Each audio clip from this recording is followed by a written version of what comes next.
அஸ்ஸலாமு அலைக்கும் வரஹ்மத்துல்லாஹி வபரகாத்துஹு. அல்ஹம்துலில்லாஹி வஹதா வஸ்ஸலாத்து வஸ்ஸலாமு அலா மன் லா நபிய்ய பஅதுஹு. பாருங்க, நாம இதுக்கு முன்னால நிறைய படிப்பினை தரக்கூடிய சம்பவங்கள் நம்ம பார்த்துருக்கிறோம். அந்த சம்பவங்களுக்கு பின்னால நிறைய நமக்கு நல்ல விஷயங்கள் நமக்கு தெரிஞ்சிருக்கும். நிறைய நல்ல விஷயங்கள் பார்த்துருப்போம். நிறைய நல்ல நல்ல விஷயங்களை பற்றி கேள்விப்பட்டிருப்போம். நம்ம வாழ்க்கையில் என்னென்ன செய்யலாம், என்னென்ன செய்யக்கூடாதுங்கிறதையும் நம்ம என்ன செஞ்சுருப்போம், தெரிஞ்சிருப்போம். இன்னைக்கு நம்ம என்ன பார்க்க போறோம்னா, பாலைவனத்தில் தொலைஞ்சு போன ஒட்டகம் மீண்டும் ஒருவருக்கு கிடைத்தால் அவர் எப்படி சந்தோஷப்படுவார்? பாலைவனம் இருக்கா இல்லையா? பாலைவனம், டெசர்ட்னு சொல்லுவோமா இல்லையா? பாலைவனம், பாலைவனத்தில் ஒரு ஒட்டகம் தொலைஞ்சு போயிடுச்சு. இப்போ அது கிடைச்சிருச்சுன்னா நமக்கு எப்படி சந்தோஷமா இருக்கும் அப்படிங்கிற ஒரு செய்தியை நம்ம நபிகள் நாயகம் ஸல்லல்லாஹு அலைஹி வஸல்லம் அவங்க சொன்னதை நாம் என்ன செய்ய போகிறோம், இப்போ நம்ம பார்க்க போகிறோம். சரியா? எல்லாம் கவனமாக கேளுங்க. நல்லா கவனமாக கேட்டு நம்ம இதில் என்ன படிப்பினை நாம் தெரிஞ்சுக்கணும், தெரிஞ்சு கொண்டோம். அதே மாதிரி நாமளும் எப்படி இந்த சம்பவத்துக்கு பிறகு நம்ம என்னென்ன செய்யணுங்கிறதையும் நம்ம தெரிஞ்சுக்கணும். சரியா? ஒருத்தர் இருக்கிறார். இது கட்டுக்கதை கிடையாது. யார் சொன்னது? நபிகள் நாயகம் ஸல்லல்லாஹு அலைஹி வஸல்லம் அவங்க நமக்கு சொல்லி தந்த உண்மை சம்பவம். என்னது? உண்மை சம்பவம். சரிங்களா? சரி, இப்போ ஒருத்தர் இருக்கிறார். இவர் பாலைவனத்துல தன்னுடைய ஒட்டகத்தோட அதுல சாப்பிட்றதுக்கு சாப்பாடு வச்சிருக்கிறாரு. அதே மாதிரி என்ன செய்யறாருன்னா, குடிக்கிறதுக்கு குடிபானங்கள் வச்சிருக்கிறாரு. வச்சுக்கிட்டு எதுல போறாரு? ஒட்டகத்துல பாலைவனத்துல போயிட்டு இருக்கிறப்போ ஒரு இடத்துல நம்ம என்ன செய்யணும், ரெஸ்ட் எடுப்போமே. ஒரு இடத்துல என்ன செய்வோம், ரெஸ்ட் எடுப்போம், கொஞ்சம் ஓய்வு எடுப்போம். என்ன ரொம்ப தூரம் போறாரா இல்லையா? பாலைவனம், நல்ல வெயில் அடிக்கும், என்ன செய்யணும், ரெஸ்ட் எடுப்போம், கொஞ்சம் ஓய்வு எடுப்போம் அப்படின்னு சொல்லிட்டு இப்ப என்ன செய்யறாருன்னா, இறங்கி கொஞ்சம் குட்டி தூக்கம் ஒன்று போறார். நம்ம வீடுகளில் போடுவோமா இல்லையா குட்டி தூக்கம்? என்ன பிள்ளைங்களா, வீடுகளில் ஒரு குட்டி தூக்கம் போடுவோமா இல்லையா? எப்பயாச்சும் டயர்டா இருந்தா, ஸ்கூல் விட்டு வருவோம், டயர்டா இருக்கும், அப்படியே கொஞ்சம் தூங்குவோம். சரியா? இந்த மாதிரி விளாண்டுட்டு வருவோம், டயர்டா இருக்கும், கொஞ்சம் தூங்குவோம். அந்த மாதிரி நம்ம டிராவல் போயிட்டு வந்தா கூட கொஞ்சம் டயர்டா இருக்குன்னு தூங்குவோம். அந்த மாதிரி இவர் என்ன செய்யறாருன்னா, இவர் ஒட்டகத்துல அப்படியே டிராவல் பண்ணிக்கிட்டே இருக்கிறாரா, அப்படியே பயணம் செஞ்சுக்கிட்டே இருக்கிறாரா. இப்ப அவர் என்ன செய்யறாருன்னா, ஒரு குட்டி தூக்கம் போடலான்னு சொல்லி ஒட்டகத்தை பக்கத்துல வச்சுட்டு படுத்து தூங்குறார்.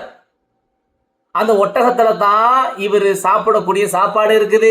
வேற என்ன இருக்குது? அவர் சாப்பிடக்கூடிய சாப்பாடு, அவர் குடிக்கக்கூடிய தண்ணீர், அவர் குடிபானங்கள் எல்லாம் வச்சிருக்கிறார். தூங்கிட்டு எந்திரிச்சு பார்த்தா ஒட்டகத்தை காணோம். ஒட்டகத்தை காணோம். அந்த இடத்துல எந்த சாப்பாடும் கிடைக்காது. டெசர்ட்ல ஏதாச்சும் சாப்பாடு கிடைக்குமா? கடை இருக்குமா? இருக்காது. எந்த கடையும் இருக்காது. இப்போ அதனால இவர் என்ன பண்றது, ஏது பண்றதுன்னு புரியல. சாப்பாடு இல்ல, தண்ணி இல்ல. டெசர்ட்ல இந்த மாதிரி ஒருத்தர் மாட்டிக்கிட்டாருன்னா அவர் கஷ்டப்பட்டு அவர் கடைசியில இறந்தே போயிடலாம். அவர் என்ன செஞ்சிடலாம், கடைசியில் என்ன செஞ்சிடும், இறந்தே போகக்கூடிய சூழ்நிலை வந்துடும். அதனால என்ன செய்யறாருன்னா, நேரா ஒட்டகம் எங்க போயிருக்குன்னு ஓடி போய் எங்க பார்த்தாலும் பாக்குறாரு. ஒரு இடம் விடல, எங்க பார்த்தாலும் தேடுறாரு.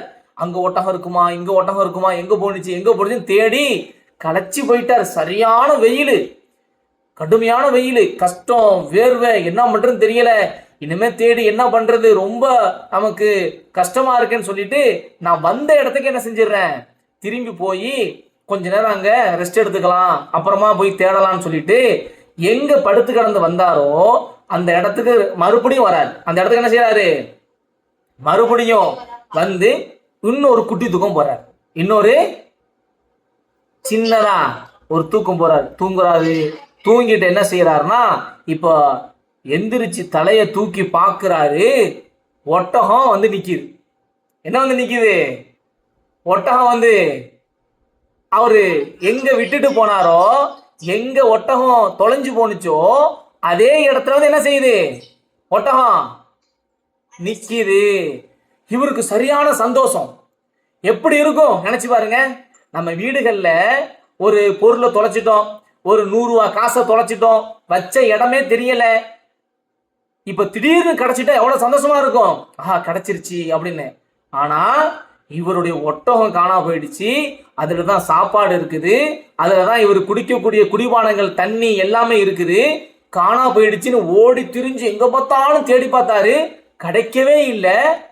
சரி திரும்பி நம்ம வந்து ரெஸ்ட் எடுப்போம், நம்மளால முடியல அப்படின்னு சொல்லி வந்து படுத்து என்ன செஞ்சாரு, மறுபடி கொஞ்சம் குட்டியா ஒரு தூக்கத்தை போட்டுட்டு எந்திரிச்சு பார்த்தா என்ன நிக்குது, ஒட்டகம் நிக்குது. அப்ப எவ்வளவு சந்தோஷப்படுவாரு, சந்தோஷப்படுவாரா பட மாட்டாரா, மகிழ்ச்சியா இருப்பாரா இருக்க மாட்டாரா, நினைச்சு பாருங்க. நமக்கு மகிழ்ச்சியா இருக்குமா இருக்காதா, மகிழ்ச்சியா இருக்கும். இப்போ இந்த செய்தி எதுக்காக சொல்றோம்னா, இவர் எப்படி சந்தோஷப்படுவாரு, காணாம போன ஒட்டகம் கிடைச்சதுக்கு எவ்வளவு சந்தோஷப்படுவாரு. அந்த மாதிரிதான் அல்லாஹு அஃப்ரஹு பி தௌபத்தி அப்திஹி. அல்லாஹ் என்ன செய்யறான், தன்னுடைய அடியான், அதாவது நாமெல்லாம் உலகத்தில் இருக்கக்கூடிய எல்லா மக்களும், உலகத்தில் இருக்கக்கூடிய எல்லா மக்களும் தான் செய்யக்கூடிய பாவத்துக்கு அல்லாட்ட போய் பாவமன்னிப்பு கேட்டாங்கன்னா, தௌபா செஞ்சாங்கன்னா, யா அல்லாஹ் நான் இந்த பாவம் செஞ்சுட்டேன், யா அல்லாஹ் என்னை மன்னிச்சிரு, எங்க உம்மாவுடைய பாவத்தை மன்னிச்சிரு, எங்க வாப்பாவுடைய பாவத்தை மன்னிச்சிரு, என் ஃப்ரெண்ட்ஸுடைய பாவத்தை மன்னிச்சிரு, எங்களுடைய உஸ்தாதுடைய பாவத்தை மன்னிச்சிரு, இந்த மாதிரி எங்களுடைய ஊர்ல இருக்கக்கூடிய மக்களுடைய பாவத்தை மன்னிச்சிரு, எங்களுடைய குடும்பத்தில் இருக்கக்கூடியவங்களுடைய பாவத்தை எல்லாம் மன்னிச்சிருன்னு சொல்லி இவர் என்ன செய்யறாரு, பாவ மன்னிப்பு கேட்கிறாரு. என்ன கேட்கிறாரு, பாவ மன்னிப்பு கேட்கிறாரு. யார்கிட்ட கேட்கிறாரு, அல்லாஹ்ட்ட கேட்கிறாரு. சரியா? இப்படி ஒரு அடியான், ஒரு மனிதன் அல்லாஹ்ட்ட போய் பாவ மன்னிப்பு கேட்டா, இப்போ எப்படி இந்த ஒட்டகம் தொலைஞ்சு போய் மீண்டும் கிடைச்சிச்சா இல்லையா, அவர் எவ்வளவு சந்தோஷப்பட்டாரு. அவரை விட அல்லாஹ் சந்தோஷப்படுறான். அவரை விட அல்லாஹ் என்ன செய்யறான், ரொம்ப சந்தோஷப்படுறான். அப்ப பாருங்க, அல்லாஹ் எவ்வளவு சந்தோஷப்படுறான். எதுக்காக வேண்டி சந்தோஷப்படுறான், நாம அல்லாஹ்ட்ட போய் என்ன கேட்டா, பாவ மன்னிப்பு கேட்டா. அப்போ நம்ம என்ன செய்யணும், அல்லாஹ்ட்ட அடிக்கடி என்ன செய்யணும், பாவ மன்னிப்பு கேட்கணும்.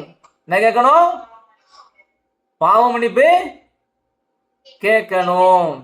அடிக்கடி பாவ மன்னிப்பு கேட்கணும். யா அல்லாஹ் என்னை மன்னிச்சிரு. நமக்கு மட்டும் கேட்க கூடாது, நம்ம ஃப்ரெண்ட்ஸுக்கு கேட்கணும், நம்முடைய உஸ்தாதுகளுக்கு கேட்கணும், நம்முடைய டீச்சர்ஸ்க்கு கேட்கணும், நம்முடைய பேரண்ட்ஸுக்கு எல்லாருக்கும் கேட்கணும், நம்முடைய ஃபேமிலிக்கு கேட்கணும், நம்முடைய எல்லாருக்கும், யார் யாரெல்லாம் நமக்கு தெரிஞ்சவங்க தெரியாதவங்க எல்லாருக்கும், யா அல்லாஹ் அவங்களோட பாவத்தை மன்னிச்சிரியா அல்லாஹ், இவங்களுடைய கஷ்டத்தை போக்கிறியா அல்லான்னு நம்ம என்ன செய்யணும், அவங்களுக்காகவும் பாவ மன்னிப்பு கேட்கணும். அப்படி கேட்டா யாரு சந்தோஷம் அடைகிறா, யாரு, அல்லாஹ் சந்தோஷம் அடைகிறான். அப்போ இந்த மாதிரி நம்ம பாவ மன்னிப்பு கேட்டுக்கிட்டே இருந்தோம்னு வைங்களேன், நமக்கு என்ன கிடைக்குன்னா, நாம தெரிஞ்சோ தெரியாமலோ அல்லது புரிஞ்சோ புரியாமலோ ஏதோ ஒரு வகையில ஏதாச்சும் பாவம் செஞ்சிருவோம். திடீர்னு அம்மாட்ட போய் எதிர்த்து பேசிடுவோம். அம்மா எதிர்த்து பேசலாமா, பேசக்கூடாதா, பேசக்கூடாது. வாப்பாவை எதிர்த்து பேசலாமா, பேசக்கூடாது. சரி, அம்மா வாப்பாவை எதிர்த்து பேசக்கூடாது. அப்போ பெரியவங்களை, வயசுல மூத்தவங்களை எதிர்த்து பேசலாமா, பேசக்கூடாது. அப்போ இந்த மாதிரி ஏதாச்சும் ஒன்று நம்ம செஞ்சிருவோம், நமக்கே தெரியாம செஞ்சிருவோம் இல்லையா. அல்லாஹ்வுடைய தூதர் நம்முடைய ரசூலா இருக்காங்களா இல்லையா, அவங்க சொன்னாங்க, குல்லு பனி ஆதம் கத்தாவுன், ஆதமுடைய பிள்ளைகள் எல்லாம் என்னதான் செய்வாங்க, அவங்க பாவம் செய்யக்கூடியவர்கள் தான்.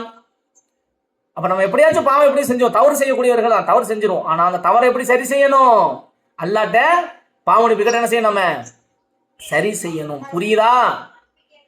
அப்போ அடிக்கடி என்ன செய்யணும், பாவ மன்னிப்பு கேட்கணும். அல்லாஹ்ட்ட எல்லாமே கேட்கணும். எனக்கு அது வேணும், இது வேணும், எது வேணுமோ யார்கிட்ட தான் கேட்கணும், அல்லாஹ்ட்ட மட்டும்தான் கேட்கணும். அதே மாதிரி அல்லாஹ்ட்ட நம்ம என்னெல்லாம் கேட்கிறோமோ அதே மாதிரி நம்ம பாவ மன்னிப்பும் கேட்கணும். ஓகேவா? என்ன கேட்கணும், பாவ மன்னிப்பு அதிகமாக கேட்கணும். நம்முடைய வீட்டில் உள்ள கஷ்டத்துக்காக அல்லாஹ்ட்ட துவா கேட்கணும். புரியுதா? இப்படி நம்ம பாவ மன்னிப்பு கேட்டுக்கிட்டே வந்தோம்னா அல்லாஹ் கொஞ்சம் கொஞ்சமா நம்முடைய பாவங்களை எல்லாம் மன்னிச்சு கடைசியில நாம இறந்து போமா இல்லையா, ஒரு வயசுல எல்லாருக்கும் மரணம் ஒன்று இருக்கா இல்லையா. அப்போ அல்லாஹ்ட்ட போகும்போது நமக்கு எந்த விதமான பாவமும் இல்லாம நம்ம பியூரா போகலாம். அல்லாஹ் மன்னிச்சுக்கிட்டே இருந்தானா நமக்கு என்ன என்ன இருக்காது கடைசியில? பாவமே என்ன இருக்காது? பாவமே இருக்காது. அப்ப அதுக்கு என்ன செய்யணும்? அல்லாஹ்ட்ட அதிகமா பாவ மன்னிப்பு கேட்டுக்கிட்டே இருக்கணும். என்ன கேட்டுக்கிட்டே இருக்கணும்? பாவ மன்னிப்பை நம்ம கேட்டுக்கொண்டே நாம இருக்கணும். புரியுதா? புரியுதா இல்லையா? அப்ப பாவ மன்னிப்பை நம்ம என்ன செய்யணும்? நம்ம கேட்டுக்கிட்டே இருக்கணும். சொன்னதெல்லாம் புரிஞ்சா? அப்போ நாளையிலேருந்து இல்ல இன்னையிலேருந்து என்ன செய்யணும்? நம்ம அதிகமா அல்லாட்ட பாவ மன்னிப்பு கேட்டுக்கிட்டே இருக்கணும். எல்லாரும் பாவ மன்னிப்பு கேட்கக்கூடிய பிள்ளைங்களா இருப்பீங்களா இன்ஷா அல்லாஹ்? சொல்லுங்க. பாவ மன்னிப்பு கேட்கக்கூடிய பிள்ளைங்களா இருப்போமா இன்ஷா அல்லாஹ்? இன்ஷா அல்லாஹ் பாவ மன்னிப்பு கேட்கக்கூடிய பிள்ளைகளா இருக்கணும். எல்லாருக்காக பாவ மன்னிப்பு கேளுங்க. அல்லாஹ் நம்முடைய பாவங்களை மன்னிப்பான். நாளைக்கு மறுமையில நாம ஜன்னத்துல் ஃபிர்தௌஸ்னு சொல்லக்கூடிய உயர்ந்த சொர்க்கத்துல நபியோடு நாம இருக்கணும்னா பாவத்தை விட்டு விலகி இருக்கணும்.